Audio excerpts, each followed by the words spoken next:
Hello বন্ধুরা, তোমরা সবাই কেমন আছো? আশা করি ভালোই আছো। আমিও খুবই ভালো আছি। বন্ধুরা, আজকে নিয়ে চলে এসেছি আমের মালপোয়া। তোমরা সবাই প্রথম থেকে শেষ পর্যন্ত দেখতে থাকো। এখানে আমাদের গাছের একটি পাকা আম নিয়েছি। আমটা কিন্তু অনেক বড়। জল দিয়ে একদম পরিষ্কার করে আম ধুয়ে নিয়েছি। এবার আমটা কেটে নিচ্ছি। বন্ধুরা, ছোট্ট করে একটি লাইক দিয়ে পুরো রেসিপিটি একদম স্কিপ না করে প্রথম থেকে শেষ পর্যন্ত দেখতে থাকো। আশা করি তোমাদের খুবই ভালো লাগবে। এভাবে ছোট ছোট টুকরো করে সম্পূর্ণ আম কেটে নেব। সম্পূর্ণ আমটি কেটে নিয়েছি। কতগুলো হয়েছে।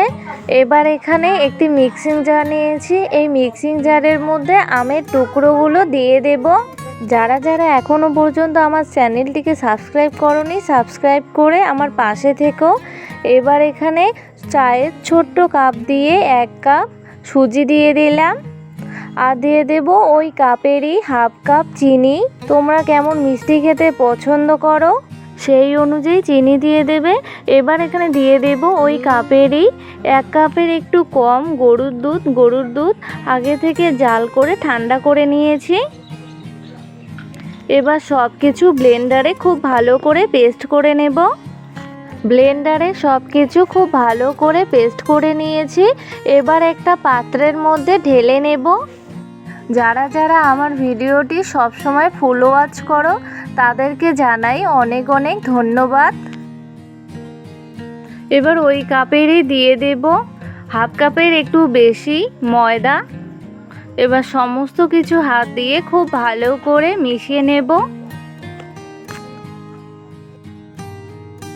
মিশ্রণটি পাতলা হয়েছিল, তাই এখানে আরও 1 কাপ মতো ময়দা দিয়েছিলাম। ময়দা দিয়ে খুব ভালো করে মিশিয়ে নিয়েছি।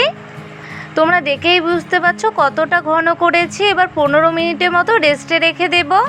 15 মিনিট পর ফিরে আসলাম। আর একবার সমস্ত কিছু খুব ভালো করে মিশিয়ে নেব। মিশিয়ে নেওয়া হয়ে গেছে। কড়াইতে এবার একটু বেশি করেই সরষের তেল দিয়ে দেব। নেড়ে নিয়ে তেল খুব ভালো করে গরম করে নেব। তেল ভালো করে গরম হয়ে গেছে। এবার জাল লোতে রেখে আমের মিশ্রণটি থেকে একটু নিয়ে তেলের মধ্যে দিয়ে দেব। অল্প করে তেলের মধ্যে দিয়ে দিলাম। এবার একদম কম আঁচে উল্টে পাল্টে ভেজে নেব। আমের মালপোয়াগুলো একদম লো আঁচে ভেজে নিচ্ছি। ভেজে নেওয়া হয়ে গেছে। এবার নামিয়ে নেব। এভাবে করে আরেকটি ভেজে দেখাই। এখন আরেকটি আমের মালপোয়া ভেজে নিচ্ছি। এভাবে করে সবগুলো ভেজে নেব। সবগুলো মালপোয়া ভেজে নেওয়া হয়ে গেছে। মালপোয়াগুলো খুবই নরম আর তুলতুলে হয়েছে, তোমরা দেখেই বুঝতে পারছো। এবার কড়াইতে চায়ের কাপ দিয়ে 2 কাপ মতো চিনি দিয়ে দেব। এবার ওই কাপ দিয়েই 4 কাপ জল দিয়ে দেব। যারা যারা আমার বন্ধু হতে চাও বা আমাকে বন্ধু করে নিতে চাও অবশ্যই কমিউনিটিতে গিয়ে বলবে, ভিডিওতে এই বিষয়ে কোনো বলবে না। এবার এখানে একটি তেজপাতার টুকরো করে নিয়েছি, দিয়ে দিলাম। তোমরা এখানে এলাচ দিতে পারো, আমার কাছে এলাচ নেই তাই দিলাম না। এবার নেড়ে নিয়ে চিনি খুব ভালো করে মিশিয়ে নেব। চিনির শিরা একদম রেডি। চিনি খুব ভালো করে মিশিয়ে নিয়েছি। এবার এখানে এক এক করে মালপোয়াগুলো দিয়ে দেব। কিছু মালপোয়া দিয়ে দিলাম। এবার 3 মিনিটের মতো জাল করে নেব। কম আঁচে জাল করে নেব। 3 মিনিট পর ফিরে আসলাম। এবার মালপোয়াগুলো চিনির শিরা থেকে এক এক করে তুলে নেব।